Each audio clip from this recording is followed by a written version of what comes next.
মাত্র 30 সেকেন্ডে আপনি আপনার ছবি দিয়ে খুব সুন্দর একটা স্টোরি বানিয়ে ফেলতে পারবেন। চাইলে আপনি হোয়াটসঅ্যাপ, ইমো, তারপর ফেসবুকে স্টোরি দিতে পারবেন। এজন্য আপনি প্রথমে আপনার মোবাইলে থাকা প্লে স্টোরে চলে যাবেন। প্লে স্টোরে এখানে সার্চ বারে ক্লিক করে দিবেন। ক্লিক করে এখানে লিখবেন ক্যাপকাট। লিখার পর আপনি এটা ইনস্টল করে নেবেন। আমার এখানে ইনস্টল করা আছে তাই ওপেনে ক্লিক করে দিচ্ছি।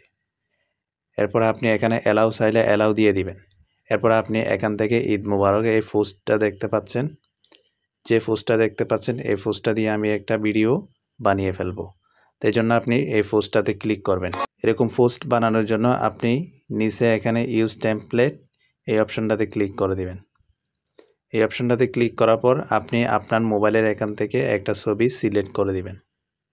সিলেক্ট করার পর আপনি এখানে নেক্সট অপশনে ক্লিক করে দিবেন। নেক্সট অপশনে ক্লিক করার পর আপনি এরকম আপনার ছবি দিয়ে ভিডিওটা দেখতে পাবেন। এরপর আপনি ভিডিওটা সেভ করবেন কিভাবে? এজন্য আপনাকে প্রথমে উপরে এখানে এক্সপোর্ট নামে যে অপশনটা দেখতে পাচ্ছেন এই অপশনটাতে ক্লিক করবেন।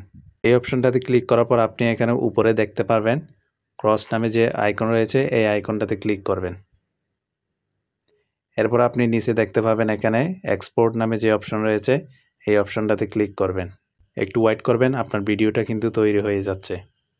এরপর আপনি চাইলে এই ভিডিওটা আপনার গ্যালারিতে দেখতে পারবেন।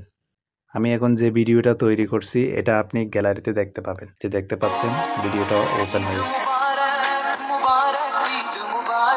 এভাবে আপনি খুব সহজে ভিডিও বানিয়ে ফেলতে পারবেন এবং হোয়াটসঅ্যাপে, ইমোতে, ফেসবুকে আপনি স্টোরি দিতে পারবেন। যদি ভিডিওটা দেখে যদি একটু ভালো লাগে, আপনি যদি আমার চ্যানেলে নতুন দর্শক হয়ে থাকেন চ্যানেলটাকে সাবস্ক্রাইব করবেন, ভিডিওতে একটা লাইক দিয়ে সাথে থাকবেন।